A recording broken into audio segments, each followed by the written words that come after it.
Projects. So here, let me walk you through a few things that I've been growing.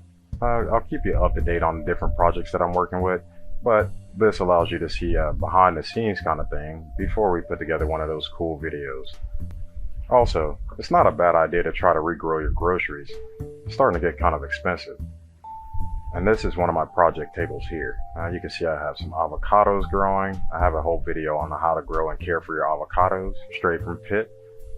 And then eventually you'll run into a problem where you may end up with too many avocados. That's when you want to make yourself friendly and go ahead and hand some of those bad boys away. Even if they don't want an avocado tree, they're getting an avocado tree. And here you'll see the roots to pineapple tops. These are a few pineapples that I have growing just to get them rooting, just so I can go out here and add them to my pineapple patch. And that looks like this. At least one of them. These are more roots from the avocados. Again, once you grow a bunch of avocados, you want to start giving them away, or you can plant them out and have your own little avocado patch. But it is going to be a while before you can make guacamole, so consider them as cool gifts.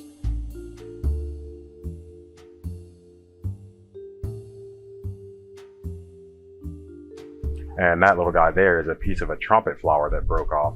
So those are really easy to root. Just stick them into some moist soil, make sure they get a little bit of light, and give it a few weeks and they'll grow right back.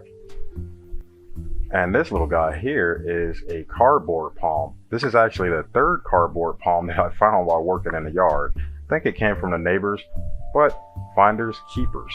So I put it in a little pot, put it in the sunny window, give it a few weeks to kind of reacclimate to the transplant, and you'll have yourself a nice free cardboard palm. These are usually pretty expensive, so finding one for free is always great.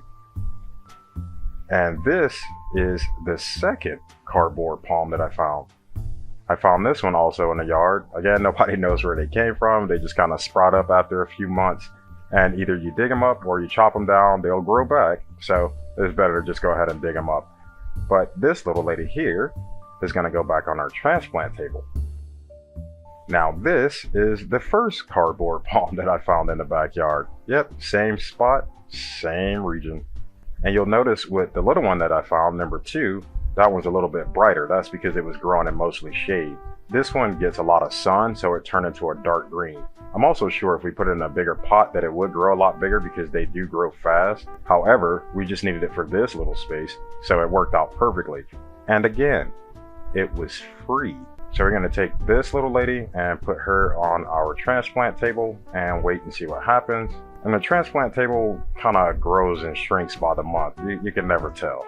It's just another avocado plant that somebody's going to be getting as a Christmas gift. And this was a mango project of getting a mango tree to grow inside of a little sandwich bag. It looks like this now. So we still got a little bit of time before we get some mangoes off of it. But it is a pretty easy project. And this guy here was a piece of pothos that broke off of a main plant, a very established old pothos plant. So we just took this big large piece here, stuck it into some moist soil, put it in the project area, and now it looks like this. Even though pothos is relatively easy to root, you kind of don't want them breaking off. So try to make sure you have a good support structure if you have parts of your pothos that is starting to get too heavy. This little guy here was a piece of Arabian jasmine. We had 2 big mother plants. This was a seedling that just started growing in an odd spot in the yard. Took it out of the yard, put it in the pot, let's see what happens, and now it looks like this. So it's producing its own flowers. It's his own plant. Again, it's free if you do it yourself. Now let's talk about seeds real quick. What you're looking at here are the seed pods to a Gerbera daisy. They have these little feathery floaters on them so that they can float all over the yard. And then you have to go find the plants and transplant them back to where they're supposed to be. Nevertheless, you want to keep your seeds in check. Now this is the African daisy. I love these things. They have a nice purple. They give a good contrast to the garden. Very easy to grow, very hard to find. And what you're looking at here is the seed pod to the African daisy. And the reason that I look for most of my seeds is 1, you don't have to always go buy new plants. And 2, you have seeds to start from, which will give them a better establishment once they grow from soil. And you can see the seeds here. They look like little brown sunflower seeds. So the rule of thumb is here, Take a couple to store away, take a couple to put back into the pot or into the garden. You want to let the plant replenish the garden. Don't take all of the seeds. Take a few to save for yourself and take some to give back to the community. So that's what that will look like. You'll have a nice purple flower like that. Once it's pollinated, it will turn into this little brown, unattractive thing, but highly important thing. And what you're looking at here is the spadix to a peace lily. Now on your peace lily, you normally see them with little spikes on them. Those little spikes are actually individual flowers that need to be pollinated. Once they go through the process, they start to look like this, which are the little black spikes you see. The little white parts are the male counterparts. So the black parts are the female, the white parts are the male, and this plant pretty much takes care of itself, if you know what I mean. The big flower that you see that's usually white is actually not a flower, it's called a spathe. So that will open up and then you'll see the spadix, which is what you're looking at here, and you'll see both the female part, those little black spikes, and the male part, which are those white little nodules there. Those can move around. The black ones are stuck in the spadix, but those little white male parts can move around so that they can pollinate the flowers. Most times you would need a second spadix, either from the same plant or a different plant, to help with the pollination. You would just take like something like a Q-tip or something and rub some of the pollen onto the flowers of the spadix. Mine didn't push out a second one, so what I did when it started to turn brown and harden, I actually chopped it off, put it in a little sandwich bag, shake it up a little bit so that it can fertilize, and then I just let it sit in the bag and continue to dry. So that was my method as far as getting them to pollinate. And if it pollinates correctly, you'll actually get seeds. So remember, the black parts are the female parts, the white parts are the male parts. So you don't have seeds just yet. The female parts need to be fertilized and then you'll produce seeds. So if you were able to fertilize those little flowers, you'll end up with these. So I got a little bit over a dozen seeds. It could produce more, but the top of my spadix did start to dry out a little bit sooner. But it did give me a few seeds out of there. So now I have at least a dozen plants that I can plant.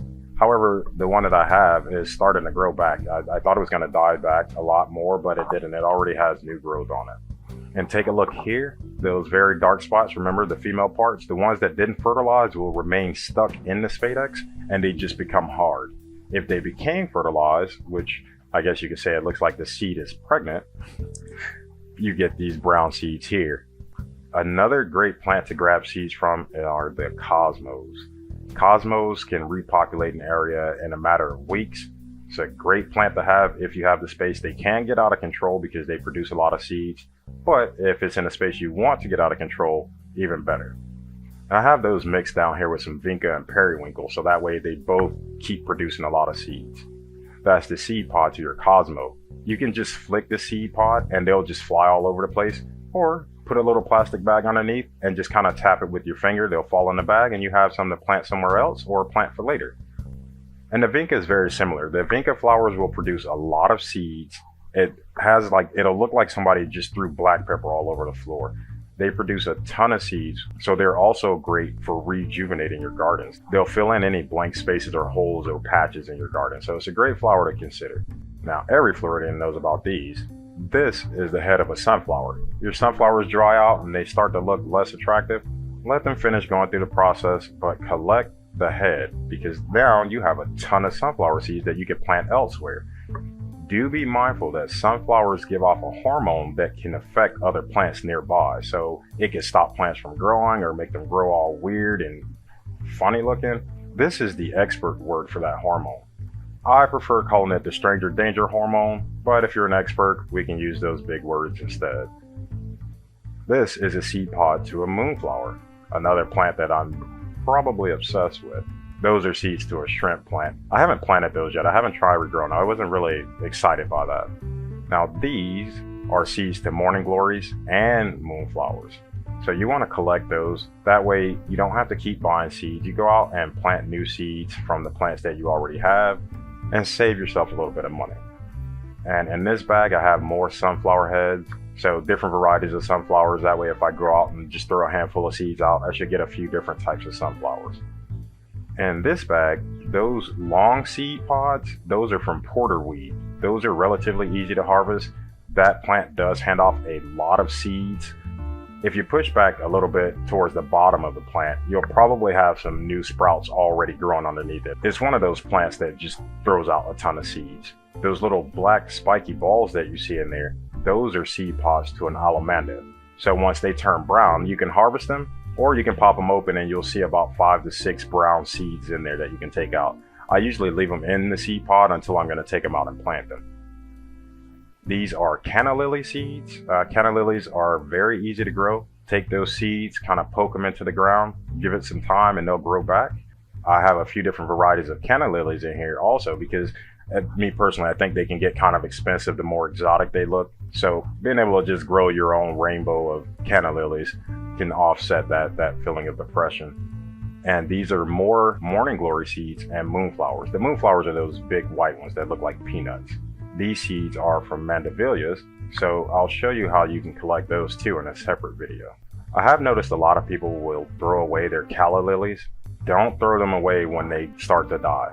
What you see happening up top is supposed to happen, but underneath the soil, you still have life. They have these little rhizomes, so almost kind of like ginger, but not exactly, but they have a little rhizome that will stay alive underneath the soil and it'll produce another plant for you. Check the bells because you'll have these in there, which are the seeds. You let them stay in and they'll dry out. Once they dry out, you plant them like normal seeds and you have new calla lilies. These are the seeds that are growing. These took about a month before they started to look like that. Once they're happy and healthy, they actually start to grow pretty fast. And you can see here we have a few different ones growing. I just kind of spaced out the seeds to give them some room and they took off without a problem. So remember, when they start to die up top, you might have that rhizome underneath. If you don't want to have one of those empty pots or feel embarrassed about having an empty pot, dig up the soil with the rhizomes, put them in a plastic, more unattractive pot that you can hide away from company until it starts to grow again. That was the case with this here. This one on the right, those are those little pink ornamental gingers that are way overpriced once they start to bloom. When they die back, let them die back, put the pot in a cool spot, make sure it still gets a little bit of moisture from time to time, give them a few months, and after they come out of dormancy, they will grow back. And this one here, this is more of that calla lily. This was grown from the rhizome. You see I put it in an ugly pot, just like I advised you. I'm not going to tell you to do something I wouldn't do myself. Put it in an ugly pot, put it in the back of the garden, left it alone. Next thing we know, the rhizomes have overtaken the seeds. So again, these came from regrowth, so they're going to grow a little bit faster than something that's germinating from the seed. Growing a little bit of citrus. I believe these were lime seeds. I'm not really interested in the plant. I just wanted to grow them just to see something. And here are a bunch of my seeds, at least one stash. So during that COVID season, no one was selling any seeds. It was very difficult to find seeds. After that light bulb went off, save your seeds, harvest your seeds. So then I got more into saving the seeds, which gave me the ability to have more projects and a lot of plants for free. Keep in mind, when you buy your plants out of a nursery, even if you buy them when they're like clearance plants, those plants have likely pollinated with more ideal plants in that nursery, so you're very likely to get a great first round of seeds. The next round is going to be all about how you take care of the plant. And these were just some projects with plumerias.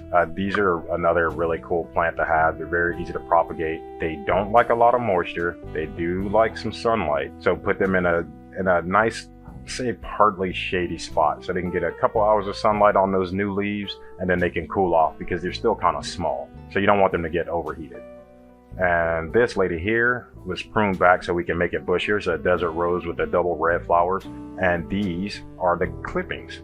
Put them in soil, let them stand in straight sunlight. For some reason, they only like sunlight. And what you really want to watch out for with these is that they're very particular about moisture. If it is slightly too moist in the soil, they will turn mushy, they will fall over, and they will probably try to sue you. So make sure your desert rose cuttings stay in mostly dry medium and in the sun. This guy here was just a little project, just playing around after we chopped down some crepe myrtles just to top them off for the winter. I didn't think it would work. I didn't use any rooting hormone or anything like that. Just stuck it into the soil, and lo and behold, it actually started to grow back. 2 of the 3 started to grow. The third one only had a little bit of growth, but then it just kind of stunned it out for some reason. And then eventually, the bigger one gave me this. I can't believe it. This is a crepe myrtle that I just chopped in half, and it could still grow by propagating the cutting and the soil. So that was cool to see, and now I'm on the hunt for people's crepe myrtle clippings. This little guy here is a seedling from a torch ginger.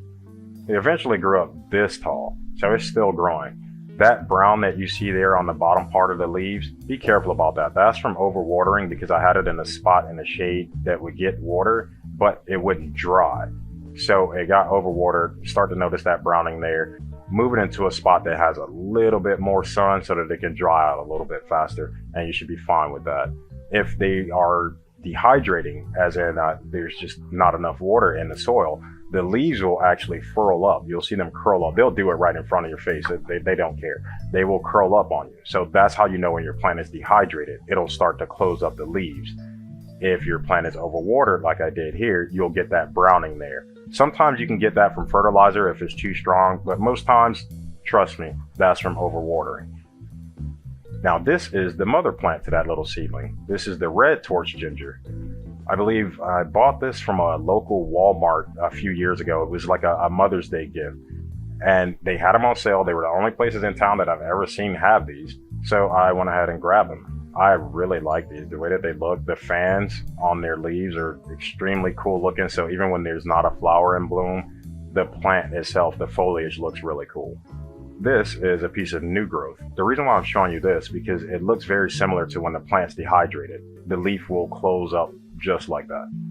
So keep an eye out for that. If you see your leaves closing up on you, they just need a little bit of water. If you start to get browning, that means it's too much water. Slow down.